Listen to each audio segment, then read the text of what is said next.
O Senhor me pediu hoje para tratar aqui sobre o que foi definido por Ele,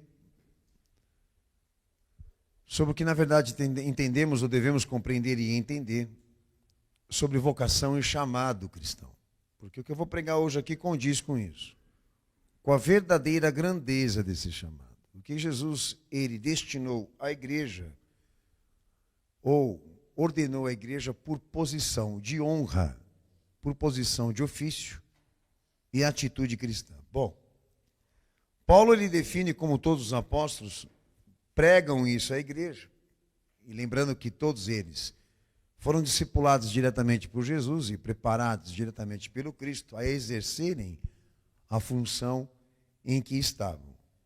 E Paulo, nesse texto, com muitos outros textos que eu poderia apresentar à igreja aqui, ele define que a atitude de Jesus seja o princípio controlador da vida da igreja e do cristão.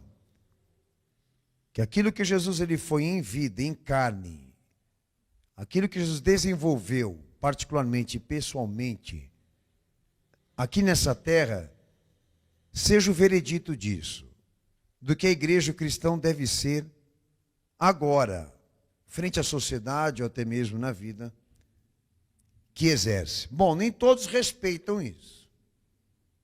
Vou falar que grande parte hoje sequer dá a mínima. Para entender vida, ou compreender o que é chamado cristão, fundamentado, alinhado àquilo que Jesus foi. Mas esse é o dever.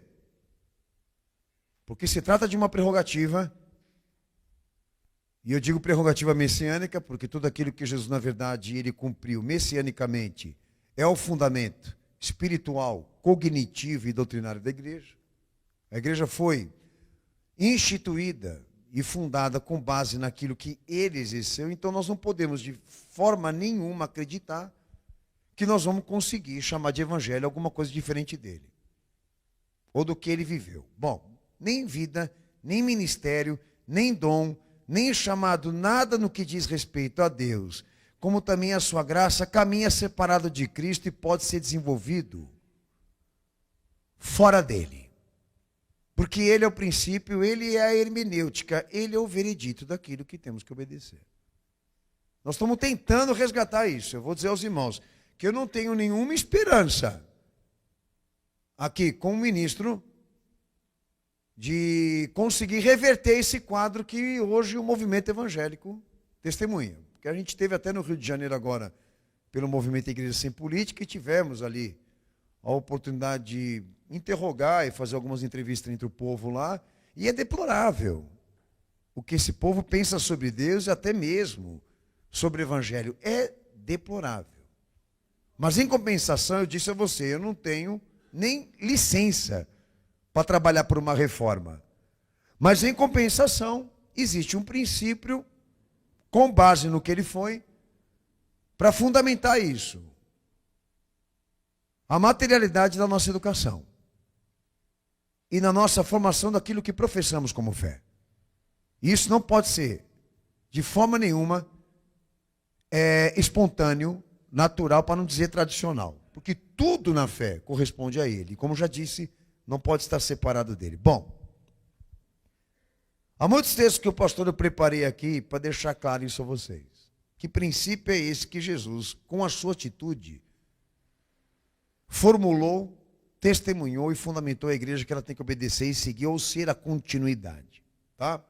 Mas uma coisa muito importante que o pastor vai falar aqui, porque há interpretações diversas sobre ele e a sua missão. Alguns definem que Jesus ele tenha testemunhado ser uma pessoa, diríamos, de nível mais humilde, de poder aquisitivo pobre, ou então para dizer covarde e fraco, por se sujeitar à crucificação. Já outros definem que o status dele tenha sido a de um imperador, de um rei, de um homem de poder aquisitivo. Chegaram até no meio evangélico dizer que ele, se viesse hoje no século XXI, que ele viria de Mercedes e BMW. Tá? Então há várias interpretações relativas a ele e ao seu testemunho de vida que não condiz com os fatos históricos. Os fatos históricos deixam claro que sequer ele fez uma escolha por posição social, sequer ele trabalhou divisões de classe, sequer ele pediu isso à igreja, essa função gestora à igreja. E também sequer se preocupou em demonstrar em que posição ele estava, que status material ele tinha. O que Jesus deixou claro à igreja? Que ele veio cumprir a profecia. Ele veio cumprir aquilo que estava predito, que Deus havia ordenado pelos profetas. Ele cumpriu e executou na essência, na plenitude desses anunciamentos. É isso que Jesus deixou claro, que ele cumpriu a fidelidade de Deus e não se dedicou e não se empenhou a construir nenhuma pirâmide social aqui entre nós, sequer divisão entre nós. Então, com base nisso, queria ler o texto de Hebreus 2:7. Tu fizeste um pouco menor do que os anjos, de glória e de honra o coroaste, e o constituíste sobre as obras de tuas mãos. Amém? Então está aí na posição, a posição exata em que ele estava. Ele era o menor de todos. Até mesmo relativo aos anjos. Ele se fez o menor. A gente lê o texto de Filipenses capítulo 2, versículo 5, que Paulo traz a mesma posição em que ele assumiu perante Deus e os homens para exercer sua missão e o seu messianismo. Eu vou trabalhar isso com você hoje aqui. Essa posição de honra, de glória que ele assumiu para descer sobre nós salvação, ou tornar a salvação um fator possível da parte de Deus a todos nós. Outro texto também, João 13, verso 8 ao 9. Disse-lhe Pedro, nunca me lavarás os pés. Respondeu-lhe Jesus, se eu não lavar, não tens parte comigo. Disse-lhe Simão Pedro, Senhor, não só os meus pés, mas também as mãos e a cabeça. Amém? Então ele, na condição de filho de Deus, se fazendo homem, ele aceitou até isso. Se sujeitar a lavar pé de gente aqui nesse mundo que não presta, que não é digno dele. Mas para o discipulado e para a formação daqueles homens, ele vai e os ensina. E ensina com essa materialidade, testemunhando de si mesmo essa sujeição, ao mesmo tempo também esta limitação. Porque ele tinha autoridade e poder para fazer qualquer coisa, mas ele se sujeitou e se limitou exatamente com essa tarefa de cumprir a missão, de cumprir o que estava pré-estabelecido. Então foi essa posição que Deus colocou o seu filho. E nessa posição ele exerceu o messianismo. A posição da sujeição e limitação. Ele se fez menor, não é menor, ele se fez o mais pequeno dos anjos. O mais pequeno do que os anjos, me perdoem. A palavra menor ela não tem na tradução, é pequeno. Então nós temos um termo importantíssimo na teologia que define que pequeno para ele, ali como princípio regulador e controlador da vida da igreja, pequeno para ele não representava humildade. Representava sujeição e limitação à vontade de Deus. Agora eu quero entrar nesse ponto. Quem te falou que Jesus era covarde?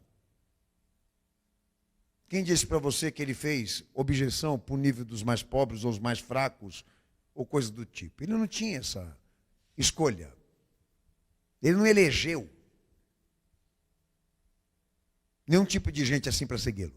Como também os mais ricos, os mais poderosos, de classe social mais alta, coisa do tipo. Que representa a alta exaltação, como também esse orgulho e esse egocentrismo que está lá fora. Não havia nele uma classe social, havia nele sujeição, ponto. Não havia nele batalha travada para assumir posição de prestígio entre os homens, seja da classe mais pobre ou da classe mais rica. Existia nele o quê? A missão de cumprir aquilo que Deus havia falado dele. E a palavra pequeno para ele não representa personalidade, não representa temperamento, sequer aparência, porque nem isso vocês têm condição de escrever dele, historicamente falando. Representa isso, obediência. Que digamos que se nós fôssemos assumir a atitude de Jesus hoje, na nossa caminhada de fé, muitos de vocês iriam rejeitar isso. Talvez adeririam à questão da aparência, talvez, eu digo como tendência, aceitariam e incorporariam a questão da aparência, como também do temperamento, da personalidade, que isso não é fundamento cristão, não existe doutrina para isso. Tá? Quer dizer, não existe informação de como era o temperamento do Senhor, de como era a sua personalidade. Eu digo como homem, não como Deus. Como caráter e vontade, sim. Como mesmo aparência. Mas isso é constantemente pregado dentro da igreja. Eu queria saber de onde esse povo tira essas informações. Quais são as fontes? Não pinta Jesus com cara de otário, porque você não vai conseguir, pô. Não me pinta Jesus de cara de bobo, porque você não vai conseguir. Um detalhe que eu posso adiantar do que eu estou falando aqui, da posição em que ele estava, que hoje serve de atitude e princípio regulador do que nós temos que ser aqui. Você não vai conseguir me provar historicamente que ele era um pacificador. Como também, do outro lado, um guerrilheiro.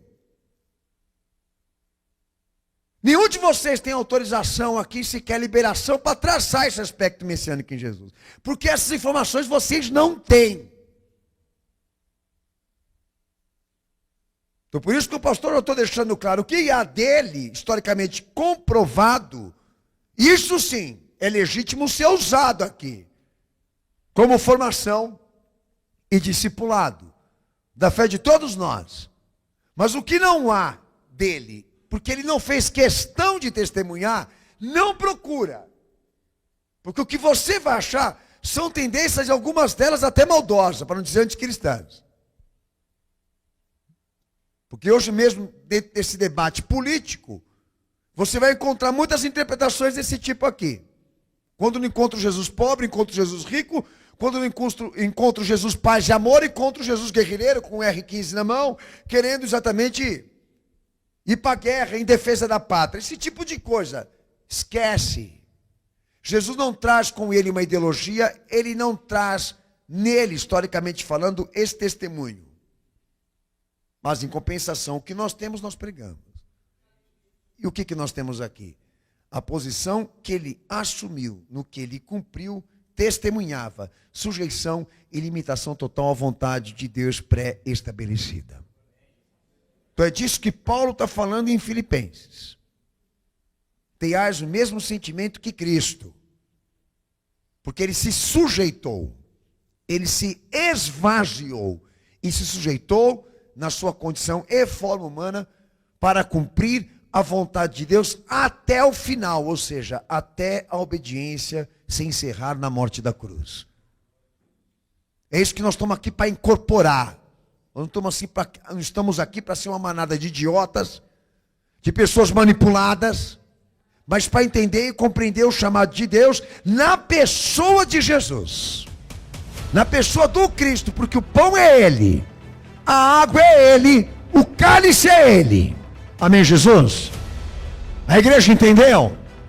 Então você fica com a tua personalidade, você fica com o seu temperamento.